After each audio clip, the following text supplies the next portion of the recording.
We're good.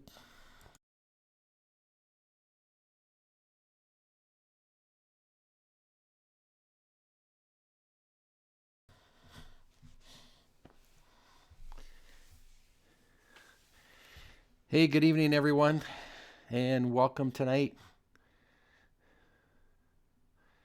Yeah, we got the chat going on. People are coming on, and hey, it's Monday night again. Here we are learning really important things about the Bible, hopefully, and sharing it together. We're into week 5, and we're actually going to look at sections of the Bible. And wow, I never figure out how to mute my own mic, and it comes back to me, hey, and all that kind of stuff. So yeah, mute it there. Good. Everybody hear and see me okay as we begin? Yeah, we're already into week 5. Can you believe it? And as I said, we're going to actually dive into a part of the Bible today, an important part of the Bible. And the last 4 weeks have really been introduction. So I think some of you remember me saying, I think it was the very first lecture, that one of the advantages of learning, how to study the Bible at a college seminary level is you get the 30,000-foot view of the Bible, something that we don't often get in church. So we're going to kind of do a 30,000-foot view of each of the sections of the Bible, and then drill down a little bit about how you would handle certain passages. So today we're looking at the first 5 books of the Bible, called the Pentateuch. Okay? And the first 5 books of the Bible, known as I've just said, the Pentateuch, and we're going to explain a little bit about all of that. But it's called, it's described as law. Okay, and we'll talk about the the terminology of law a little bit later on. But most of it's narrative. Most of it is story, which a lot of people, I'm not sure a lot of people don't realize, but it's like intensely written in a story form, very narrative. So there's theology in the narratives, and in really important theology in the narratives. Not only that, but the first 5 books of the Bible are extremely important because it sets the worldview, the theology, the foundational elements for the entire Bible. In fact, we look at prophets and the historical books in the Old Testament and further, they're referencing back to the 5 books of Moses, as they're sometimes called. Especially the Deuteronomic history is what it's called, because when we get to the last book of the Pentateuch, the Deuteronomy, it sets the stage very much for everything that's going to follow. Incredibly important. So it also sets the national history of Israel and serves as a biography for Moses. It's also the story of how Moses came to become, the prophet and the person that God used to bring the nation, out of bondage in Egypt and to where they are, today. It's interesting too, because the 5 books of Moses are constructed in a particular way.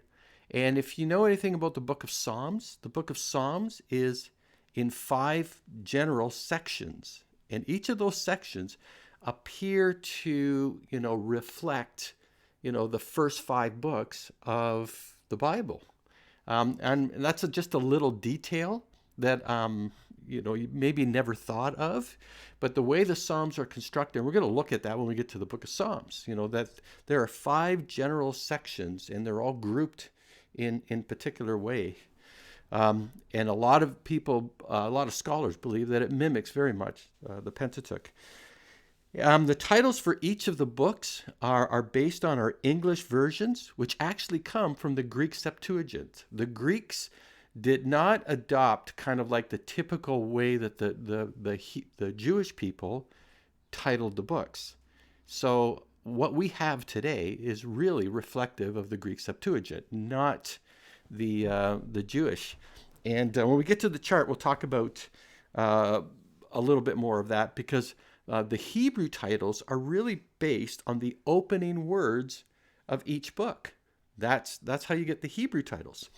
So when you come to Genesis, okay, like if you start looking at the chart, if you have week 5 notes with you, and you start looking at the chart, you're going to see I've got on the left-hand side, I've got the English titles, and then I have the Hebrew titles, what they would be in Hebrew. You've got Genesis, which we, is reflective of the Greek, but the Jewish people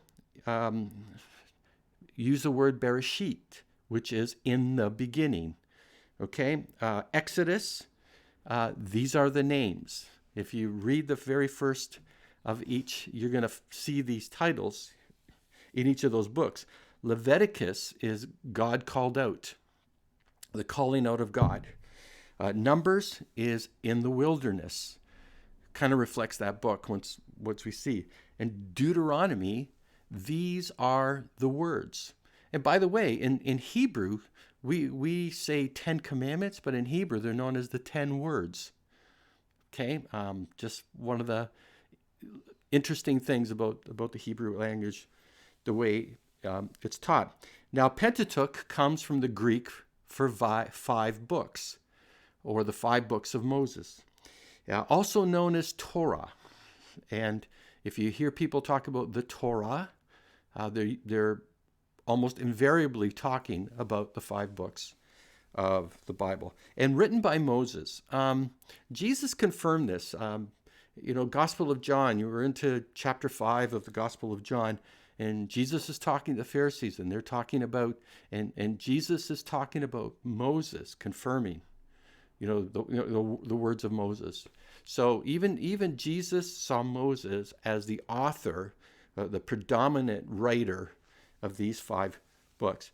Now, from the 30,000-foot view on the right-hand side of your chart, I'm going to give you what each of these books, or the important piece or place that these books have in the first 5 books of Moses.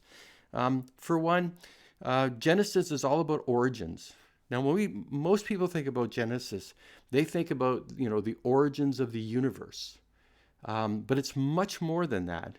It's about the origin of sin and of consequences, the promise to Abraham, the patriarchs, the inceptions of the nation of Israel, how all of that came about. And when we talk about the promise, we're talking about the Abrahamic covenant, and we'll talk about that in a few minutes too, because the Abrahamic covenant is vitally, vitally important. What Genesis has all kinds of origins, and from how the world started to how we became a society, how language implies how language began, and how culture became important. The separation between the godly and the ungodly is all in Genesis. What Genesis doesn't have as an origin story is what is called a theogony. A theogony is a story or a description of how God or the gods came into existence. And if you study Greek mythology, for instance, or other religious traditions, they have stories about how God came into existence. That's called a theogony. And, a famous theogony is the poem of Hesiod. It's a Greek poet, and he wrote the theogony and wrote about how the Greek gods came into being. The Bible doesn't have that at all. There's no theogony in the book of Genesis. God exists. Simple as that, for all time. God is the eternal, past, present, future of all. And so there's no theogony in the book of Genesis. In the book of Exodus, we now get into the whole picture of salvation, redemption, revelation of Yahweh. We get the personal name of God in the book of Exodus, Moses at the burning bush. And we get the beginnings of the salvation story, at least for the Jewish people, the liberation of the Jews out of bondage in Egypt and out of slavery. We get the introduction of the Passover. The Passover is a beautiful story that celebrates the victory of the Jewish people over slavery in Egypt. And we get the very beginning of the Passover, which becomes a celebration that, for centuries afterwards. And is, the background of our Lord's table, communion, in the church today. So we have the law, and the law began, basically with the Ten Commandments, with the Sinai Mosaic Covenant Code. And again, the Ten Commandments, which were given. And much more was given than just the Ten Commandments, by the way. When Moses was on the mountaintop, he was given the Ten Commandments, but he's given instructions about, the tabernacle, the priesthood, all kinds of things. So it was just a beautiful kind of meeting that Moses had with God. And God gave them kind of the instructions of how to be a culture and society. I don't think many people realize that the nation of Israel had never been an instituted nation. They were a slave people. And God brings them out of slavery and creates a people and creates a constitution for them. Much of the Sinai Code can be considered a constitution.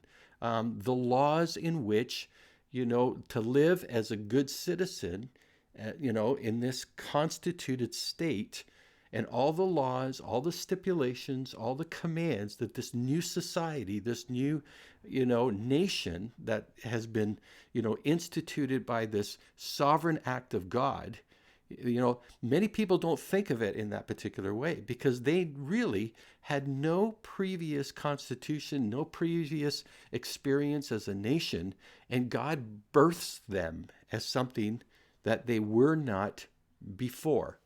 Again, an important, realization about that. Then there's Leviticus. Leviticus now becomes the book that talks about what it means to be holy. The holiness code is found in Leviticus, chapters 24 and other chapters like that, where what does it mean to be a constituted nation with God as the king, God as the sovereign ruler, and what it means to live in relationship with the God of the universe. That's the book of Leviticus. And the book of Leviticus introduces us to the terminology of holiness, but also to the terminology of sacred. What does sacred space look like? What does sacred status look like? What is sacred time? And again, we're going to talk a little bit about that. And then we're talking about the tabernacle. What's the priesthood look like? What's the sacrifices look like? The seasons. We talk about sacred. Everything becomes sacred in this new constituted nation. So what does it mean to be sacred? What does it mean to have a sacrificial system that is set apart from everybody else? What does it mean to have a priesthood that is set apart from everybody else? You have to remember, at the time that the nation was instituted, there's sacrifices happening in all these other nations. There's temples, there's worship, there's all the elements of a religious system in every other culture that they're surrounded by or a part of. God, institutes this holiness aspect into these people, and it means he separated them to himself, but not only to himself, but separated for a purpose, that this nation now is a nation that worships the only true God, and here's the way they worship the only true God. And this is the way they live under constitution with this, only true God. And that's why so much of the sacrificial system and the relational system is very detailed, because it has to demonstrate that their worship is substantially different from the nations around them. You've got you've got really weird things in the Pentateuch. Don't boil a baby goat in its mother's milk. Why would God, because that was part of the sacrificial system of other nations, and you weren't to use pig intestines, for instance, to prophesy about the weather and things like that. That's why there's a lot of specifics to keep them holy and separate from even the practices of other nations. So Leviticus is a really important book. That's why the tabernacle is so important. Even the way that the tabernacle is set up in a very detailed structure to demonstrate that people from a distance say, oh, they are Yahweh's. Those are people who worship the only true God in the way that they conduct their lives. Okay? And, we learn all about clean and unclean. And clean and unclean is really a religious connotation, not necessarily a physical, food connotation, right? Okay, it's first and foremost a religious connotation for separation. All right? And lots of arguments, lots of, articles and scholarship about that whole thing. But, it is first and foremost a sacred separation from the nations around them. Then we're into the book of Numbers. And the book of Numbers has all kinds of interesting things that happen. But in the book of Numbers, we learn about about structure, about order, about the census that is being taken, about the people. What we get in the book of Numbers is this theme of failure and rebellion of the Jewish people, and the consequences of that failure and rebellion. We hear a lot of times about the Jewish people would struggle to stay faithful. They would slip into idolatry and things like that. Book of Numbers highlights those rebellious aspects of it. And there's actually the transition where they were supposed to go into the promised land, and they sent the spies in, and only 2 of them were favorable to move ahead, and God judged them, and the first generation died out, and it went on transition to the second generation. It was the second generation that left Egypt that finally got to go into the promised land. Okay, and what we get in the book of Numbers is the concept of God's presence and God's provision, the provision of manna in the wilderness, and how God provided, and that his presence, the glory cloud of God went before them, and there's other passages in the Pentateuch that bring all that stuff, but certainly it's highlighted in the book of Numbers in a prominent way. Okay, and then we get to the book of Deuteronomy, and Deuteronomy is this amazing book. I spent a whole semester just studying the book of Deuteronomy. We got to translate it and really, dove really deep into the book of Deuteronomy. Many people don't realize that one of the books that talks about love most is the book of Deuteronomy. Many people will go, in the Old Testament, many people go to Song of Songs, the book of Psalms. But when it comes to love, Moses mentions love a lot in the book of Deuteronomy in relationship to their love for God. Love the Lord your God, all your heart, mind, and soul, all that. It's out of Deuteronomy. And that becomes a theme throughout the entire book. And the book of Deuteronomy is these are the words. Book of Deuteronomy comes out of the Greek Deuteronomos. Okay? We anglicize it with the D and all that kind of stuff, but it's actually Deuteronomos, which means second law, which is really an incorrect kind of English title for the book. There is no second law, but the law is restated. The Ten Commandments are given again in the book of Deuteronomy, okay? So it's the renewal of the covenant. And the Israelites are at the border of the Promised Land. And this is a book where Moses is giving, these final speeches or sermons to the people and encouraging them. He's not going to go in, but the people are, and he's preparing them as they go in. And it really is this beautiful picture of what it means to now be in this beautiful relationship with God, how he's now giving them the land, the promised land, what it's going to mean, why they can't forget about God, and what that relationship, what they have promised back in the Exodus and the Sinai Covenant Code is now going to bear fruit for them in the promised land. So they're entering the land. It's an authoritative commentary on the law, on the Torah, okay? And what it has in it is all these blessings and cursings. And, and also, the final words of Moses are really powerful. And in fact, Jesus, in his final words to his disciples in John 15-17, actually mimics much of what Moses says here in Deuteronomy, which is really powerful. That Jesus is the prophet and the Savior that Moses predicted. And Moses did predict. And by the way, if you read Deuteronomy carefully, Moses even predicted that a day was going to come that they were going to be taken away in exile.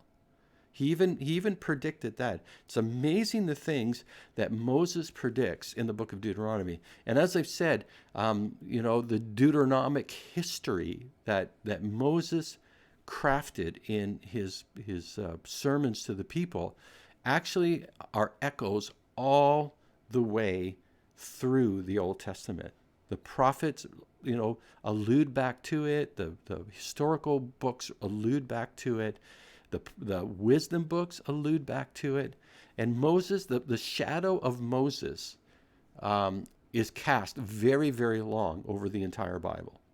He is, a pivotal figure for all of the writings in the Bible. Okay, so as we get to the second page and past that chart, let's expand a little bit on some of the things that we've been talking about. The Hebrew word Torah, we in English define as law. Okay, we say the law and all of that. But it's a bit misleading because in Hebrew, when they talk about law, they're talking about instruction. That the Bible isn't this legal code, even though there's legal elements to it. But the law is an instruction of how to live faithfully in covenant with God. So it's a book that instructs us how to do that. So when we talk about law, it's like, we treat it as this legal enterprise, which there are some elements of it. We don't deny that. But it really is more instructive about what it means to live faithfully in covenant with God. And that's really important. Now, the Torah or whatever is used, in many different ways. Jewish people will say Torah, and they'll talk about the 5 books of, the first 5 books, or they'll talk about the entire Bible, or they'll talk about the religious system that accompanies all of that, or general aspects of the law. So it can be misleading in many ways because it's one of those words that can be applied in so many different ways. But from a functional standpoint, the law is very much considered the first 5 books of the Bible. Now, there are 3 foundational pillars that I alluded to in the chart that are introduced in the Pentateuch. Torah is sacred instruction. We talked about the holiness code and the importance of holiness and what it means to live in relationship with Yahweh. So Torah became very important. This was sacred instruction. This wasn't just, pandering to the will of the people. If you want to know what God wants or what God wills for our lives, here it is. Moses in Deuteronomy said, this is not really hard for you to understand. You're not going to have to climb up, and ask the wise sage on the top of the mountain of what it is. God has actually brought his law down to you, his sacred instruction to you. And if you obey these commandments and all of that, you will live a blessed person. Interesting about Deuteronomy, one of the things I didn't mention about Deuteronomy is actually constructed in very much in the same way that the legal codes of the Old Testament of other kings, other nations used. They call this, the treaty structure of Deuteronomy. And Moses mimicked that treaty structure that was used in the ancient Near East when he wrote the book of Deuteronomy. And I think I have the differences between covenant and that. Yeah, I do. That's the next section, and I'll expand on that next section. But it's really important the way that Moses structured that. Here's sacred instruction, and guess what? If you follow it, you're going to be blessed. But you're going to have to be disciplined if you don't. Like, this is the agreement that you have made with God. So there was, sacred instruction. Then we have the temple. Or, it began with the tabernacle, but it evolved eventually to the temples, the formal temples. And that became sacred space. And it was sacred space. There was an outer court, and then there was an inner court, which was called the Holy of Holies. And that was the inner sanctum where God himself dwelt. And that's a terminology that they would use. And only the high priest could go into that Holy of Holies and make the ultimate sacrifice. And a beautiful picture of what it was to be face to face with God. And it kind of mimicked Moses on the top of Mount Sinai. No one else could be on that sacred area. Only Moses could enter at that time and be in the presence of God. Kind of entered the holy mountain in the Holy of Holies. Kind of emulated that. So the temple became, this sacred space. And then the third thing that became foundational for the Jewish people during, the writing of the Pentateuch is this whole idea of sacred days and seasons, the times.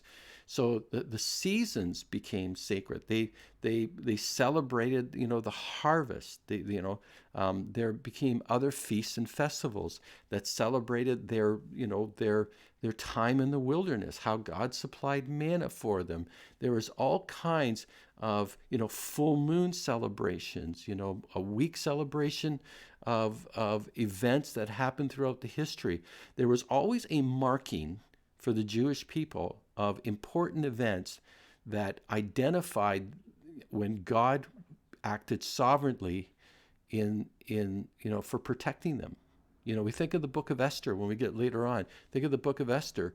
They celebrate, Purim, one of the celebrations, one of the times and seasons that they celebrate in the Jewish calendar, came out of God sovereignly saving the people while they were in exile that potentially could have annihilated them. So this became a pattern for the Jewish people that was born out of the Pentateuch, that, the Passover every year, that the Passover came so they would celebrate what it was that God had done in Exodus by liberating them. So those, if you think of, the law, the temple, all the feasts and festivals, they are a reflection of the sacred things that God had given the nation. Sacred instruction, sacred space, sacred days and seasons. Okay, and sacred days and seasons included, prayers, fasting, sacrificial system. This is why you sacrifice in the way you do. Between the temple and the times, the sacredness of the whole sacrificial system is born out of, these sacred, categories. So it's very, very important so that's kind of like a threefold, foundational element of the Jewish faith. That's really important. Then we don't think so. We look at a Jewish calendar and say, what's with all these days and all the, that's to celebrate, what it means to live in sacred relationship. Well, that's what it means to live in holiness, because you are separated for God and separated, for God to a purpose as well. Okay, to live righteously. And that's why Torah is important, because it gives us all the instructions of how to do that. Okay, so there's 3 foundational pillars at that time, and now there's 2 foundational covenants. And there's 2 foundational covenants that now, when it comes to covenants, when it comes to things like dispensations, there's tons of arguments, okay? People are going to say that there's a covenant at creation. There's a covenant, the Noahic covenant, when the rainbow was brought as a covenant. It's an eschatological promise that God has made there. There's, a covenant with Adam and Eve and what it did at the curse, those kinds of things. Covenants are a big category in the Bible, but some covenants are extremely important and extremely foundational. And a covenant is dramatically different than a contract. You can read contracts and out of the Bible, and they can sound very similar to a covenant, but they're not. A contract is basically 2 equals having an agreement together. So 2 equal parties, 2 peers, 2 equal nations, things that have the similarity of a benefit to each other are people who get into a contract. That's basically the distinction. A covenant is far more complicated. And a covenant is often, a higher one making a promise to a lesser one in some way. And when you make a covenant with God, okay, God, there's the vassal, what's it called? The vassal suzerain treaty. That's a model. And in the Old Testament, in the ancient Near East, they were vassal suzerain treaties.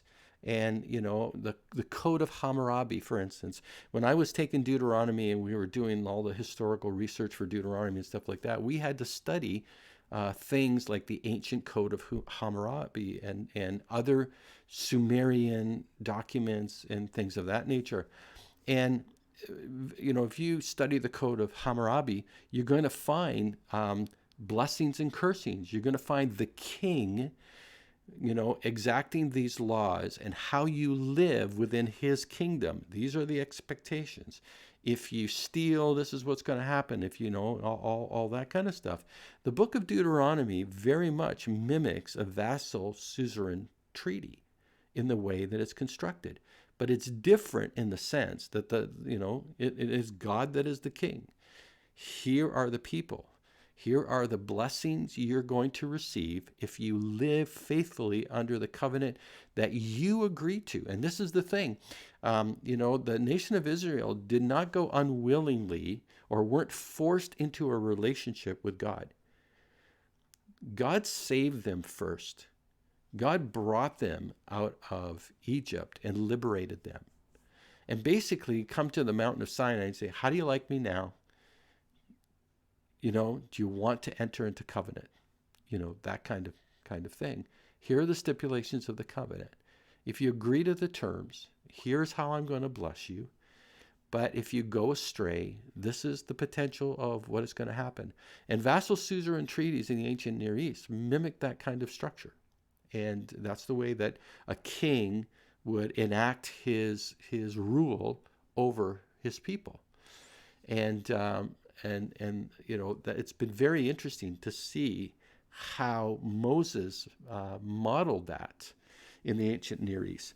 So there are covenants too that are conditional and versus unconditional.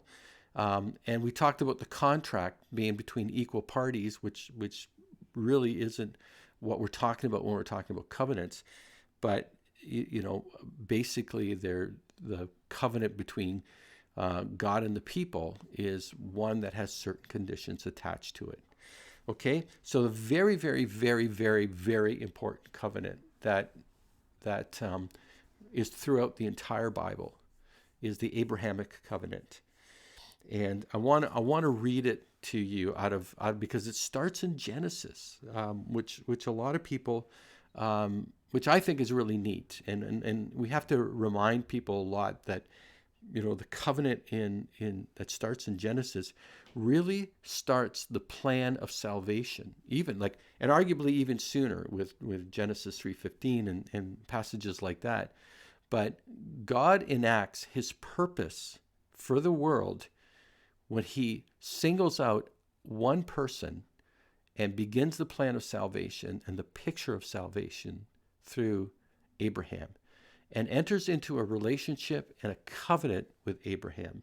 And listen to this, to the words, the Lord had said to Abram, and by the way, Abram was at first, that was his name, was Abram. God changed his name to Abraham. And Abram means the father of one, basically, and then God changed his name to the father of many. And that was based on the covenant promises that God was going to make through Abraham. So, and that multiplication of Abraham's seed is part of the covenant promise here, to make him a father of many great people, many great nations. So the Lord had said to Abram, leave your native country, your relatives, and your father's family, and go to the land that I will show you. I will make you into a great nation. I will bless you and make you famous, and you will be a blessing to others. I will bless those who bless you and curse those who treat you with contempt. There's the pattern that is introduced in the Pentateuch. This whole pattern of blessing for faithfulness, cursing for unfaithfulness. That there's consequences to being part of this or not being part of this. All the families on earth will be blessed through you. That's the first indication of this covenant promise that God is going to enact through Abraham. And this is at Genesis 12. And we get to the end of the story of Abraham, we have that promise repeated. And notice the slightly added components to it. Then the angel of the Lord called again to Abraham from heaven. Notice that his name is now not Abram, but Abraham. Okay, the father of one to the father of many. This is what the Lord says. And this is after the attempted sacrifice of Isaac, and the promises made again. And Abraham has been shown faithful to the promises of God, right? Because you have obeyed me and have not withheld even your son, your only son, I swear by my own name that I will certainly bless you. Now, here's the confirmation of the covenant. I will multiply your descendants beyond number, like the stars in the sky and the sand on the seashore. Your descendants will conquer the cities of your enemies, and through your descendants, all the nations of the earth will be blessed, all because you have obeyed me. Now, this is really significant because, when we get into the New Testament and the blessing of, and of Jesus becoming the Savior of the world, this is a continuation of the Abrahamic promise that God has sent His Son Jesus to bring to reality the blessing of God to all the people of the world, not just the Jewish people. The promise of the Messiah throughout the Old Testament is a promise to all people because it's the follow-through, if you want, of the Abrahamic covenant, okay? And it comes only through one one stream, not multiple streams of religious people or anything like that. It only comes through one stream. And if you follow the Old Testament, and maybe we'll have a chance to look at this somewhat through the study, but if you look at this really carefully, there's only one path and one person to bring this purpose about. It's not a multiple thing of blessing in that. Okay, it's a beautiful picture of the messianic person, the messianic hope that is all through the Bible pointing. And that's why the New Testament writers are so adamant about Jesus being, the figure, the suffering servant, the Messiah that has been promised throughout the entire Old Testament. Okay, so this is a covenant that is, we're seeing the fruits of this covenant even today. That the entire world is being blessed by what God promised to Abraham. So one of the plans, or one of the main purposes of God for the creation, for the people that he brought into the world, is to be blessed by the Abrahamic covenant. And again, we'll see how we can see this entire covenant unfold throughout the Old Testament and into the New Testament, because it is a beautiful picture of redemption. The God, even back then, had stipulated that he is working on something that's going to bless all of us. And that's a pretty powerful thing to look back to, even as far as Genesis, and know that God was at work even then to our benefit today. I think that's really powerful to look back so far and to see those expectations and what God was, enacting through one person. Okay, then the Sinai covenant, and the Sinai covenant is the law that God instituted there and then. Okay, so when the Lord finished speaking with Moses, he's up on the mountaintop, or on Mount Sinai. He gave him 2 stone tablets inscribed with the terms of the covenant, written by the very finger of God. Now, I don't know if you've ever heard me say this, but the 10 Commandments are the only scripture that we have that was actually written by God himself. Everything else came through a human agent, inspired by the Holy Spirit. Okay, but the actual 10 Commandments, God himself, was the one that, used his finger, put it into the tablets. That's why the 10 Commandments have never been argued against as being, not from God, right? They were instant canon. We talked about canon early on in the study. They were instantly canonized text. Okay, and of the other portions of Scripture that came out of the 10 Commandments, the sacrificial system, the tabernacle, the priesthood, all the sacred elements that, were given in order to live out those 10 Commandments were vitally important. All right. So there's 2 important genres. We talked about how important genre is in the Pentateuch that we have to know.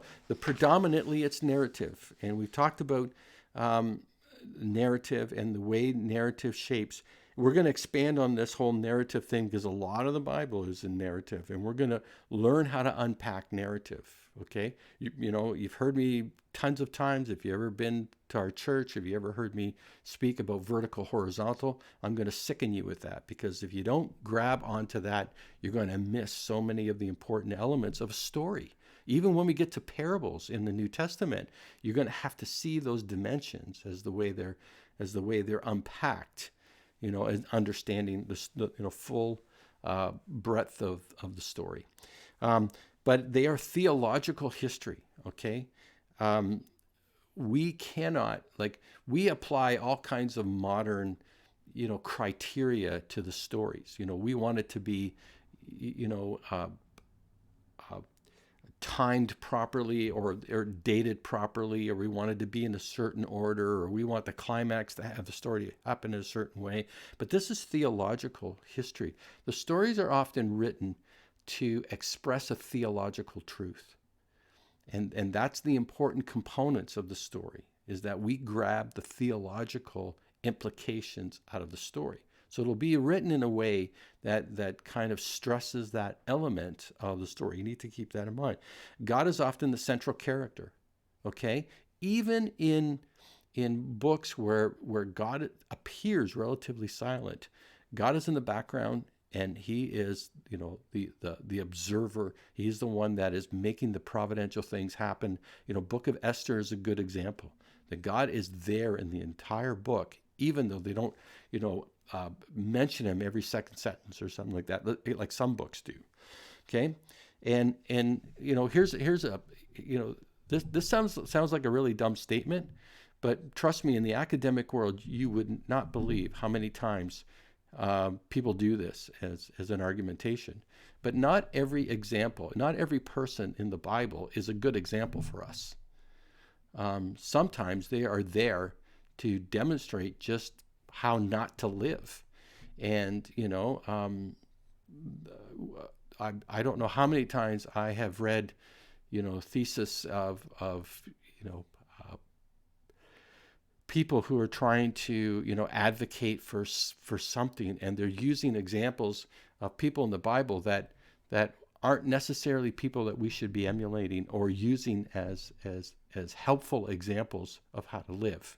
They're there actually as a foil to what it is that God's been advocating all along, right? I could give you a few examples. I just don't want to get into any kind of a argument right now about some of these things, because it's just a long trajectory if we get into that. The other thing is law. Okay. Now, for many years, it was taught. There was a traditional approach to the law, and the traditional approach would categorize the laws as a moral law, or a civil law, or a ceremonial law. And if it was a ceremonial law, like a sacrificial law, we would say that no longer applies. Okay, but the moral parts of the law would apply, and there's a bit of problem with that, because the Old Testament doesn't necessarily say these are okay to continue, these are okay not to continue. Or, you can sever this part of the Torah and not, but you can continue these parts of it. It's not meant to be pick and choose. Okay. So that's been part of the problem with the traditional approach. A more contemporary approach, what most scholarship now is, understand the law within its context and interpret the law within the covenant context. Now, what is really important to, I'm going to give you some examples of understanding the law for today, because that's going to help us as we get into the second part of this next week, when we start looking at some of the laws and all of that kind of stuff. We're going to talk about how we understand these for today. All right. So there's some guidelines, and I know I've made the statement about the contemporary approach that we take, that most scholars take with the law today. And here are some of the guidelines that we're using when we talk about the Old Testament law, and we have to kind of acknowledge these things. The Mosaic covenant is associated with Israel's occupation and conquest of the land. That's what it was almost directly related to, historically, as part of the covenant promise that God had made to the nation at the time. The Old Testament laws are the old covenant stipulations for Israel's relationship with God, and its blessings and cursings were conditional. If you do this, then I will do this, is the way that many of the conditional parts of the covenant were written. And whether it was a blessing or whether it was cursing, okay, there was a lot of if statements attached. There's a lot of promises that have you ever gotten one of those books that say, oh, here are all the promises in the Bible to you? You should always, look at those promises and look at if the word if is in there, because there's so many conditional things in the Bible that we don't often understand, right? We think every promise in the Bible is ours, but you'd be surprised how many are conditional. If you do this, if you, live this particular way, if um, so it's just, we just have to be careful not to take every promise in that particular way. And we'll get into that a little bit more when we get into the wisdom literature and Proverbs and stuff like that.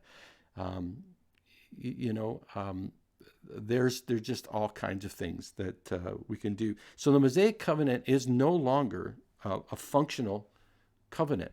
Okay, it was for a time period. It was for a purpose for the nation. The Mosaic covenant and the laws. When the nation of Israel ended up in exile, okay, they could no longer have the sacrificial system. So that became a problem for them in the Mosaic covenant. And without the sacrificial system, they reverted to, the Torah, the law. And part of the sacrificial system became the reading of certain scriptures, the celebration of the festivals and the feast. They had to adopt and adapt their entire system to the circumstances that they now found themselves in. That's an important distinction to make, okay? When you read the book of Hebrews clearly articulates that we're into a new covenant period. That Jesus is the last sacrifice ever needed, and he is a once for all, like tabernacle, sacrifice, perfect God, all of those things that the whole Old Testament Pentateuch system celebrated is now found complete and full in the person of Jesus Christ. Okay. All the laws express something of the character of God, okay, or a value or a virtue appropriate for a believer of any time. Is God holy? Yeah, the sacrificial system, the Sinai system, is very much an expression of God's holiness. Okay, um, you know. I'll make a comment about that when I talk about the Ten Commandments, at the very last of this. Jesus Christ has fulfilled the law. That's, and it expresses in himself the totality of the spirit of the entire law. Okay? That's why Paul in the New Testament could talk about the sacrifices that we make, the sacrifice of praise, the sacrifice of our lives, the sacrifice of our servanthood. He uses sacrificial language because we now live, under the perfect sacrifice of Jesus Christ, okay? And our sacrifice to Jesus for what he's accomplished to us is to live our lives in holiness, in response to his love, and in faithfulness to his love. And we have this covenant that we live with Jesus. It's a beautiful picture. It's a beautiful kind of continuation of what God had promised to on Sinai, fulfilled in Jesus Christ. And yeah, it's just a beautiful picture of how God brought his son to be the ultimate sacrifice for us all and never have to do that again. Therefore, as believers today, we interpret the law through New Testament teaching because we're into a new covenant that is clearly articulated by Jesus. And that's part of the thing when Jesus took, the Passover. That's part of what he was saying. I'm going to enact a new covenant. You're never going to have to sacrifice again. You're never going to have to do, and that was the beautiful picture that Jesus was painting for the disciples. Okay, so when we talked about the moral and ethical character of God, it's reflected in the Ten Commandments, especially how we live vertically, how we live horizontally, and the majority of the New Testament actually repeats the Ten Commandments. The only one that's a little different that Jesus kind of reframes is the Sabbath. And but all the Ten Commandments are basically repeated in the New Testament through Jesus' teaching in fulfillment of it. because the Ten Commandments reflect the character and the nature of God. It's crazy to say, okay, the Ten Commandments no longer apply, which means it's okay for me to steal. Like, how nuts is that? Okay, so because it reflects the moral and ethical character of God. So those moral and ethical qualities are transferred, or become, what we understand in the person of Jesus Christ. And Jesus was an incredibly holy, sacred person. Okay, so there is kind of like the 30,000-foot view of the Pentateuch. And I hope you were blessed by that, because that is a really quick snapshot of those 5 books. We'll drill down a little bit deeper in a couple of areas next week. But for instance, when I taught Genesis, like, it would be a 3-hour lecture once a week. For 12 weeks in a semester. The students would have to do all these projects. They would have to read 2 commentaries and, write all these papers. So you got the whole 5 books in an hour snapshot with the highlights and everything like that. So I hope this was really helpful to you. And I hope this is, at least gives you a picture of the way the Bible is put together, and how one section feeds into the next section, feeds into the next section, and how this book is just incredibly composed, and the continuity of the themes and the theology, and just how much it's built on the purposes and the plan of God, as far back to the very, very beginning of the book's inception. And that's what I hope you walk away with, is that what an incredible blessing we have in the story that God is writing in each of our lives, even today. All right, so there we go. Love to see you next week. And again, if you haven't subscribed, please subscribe. If you want to tell other people about this, we would love to see this multiplied. It's been a great time to be together. But you are hopefully going to have a better idea of all the pieces that make the Bible, and why it's so important for us today. God bless you. Thanks for being a part of this, and looking forward to seeing you next week. All right? God bless. Bye-bye.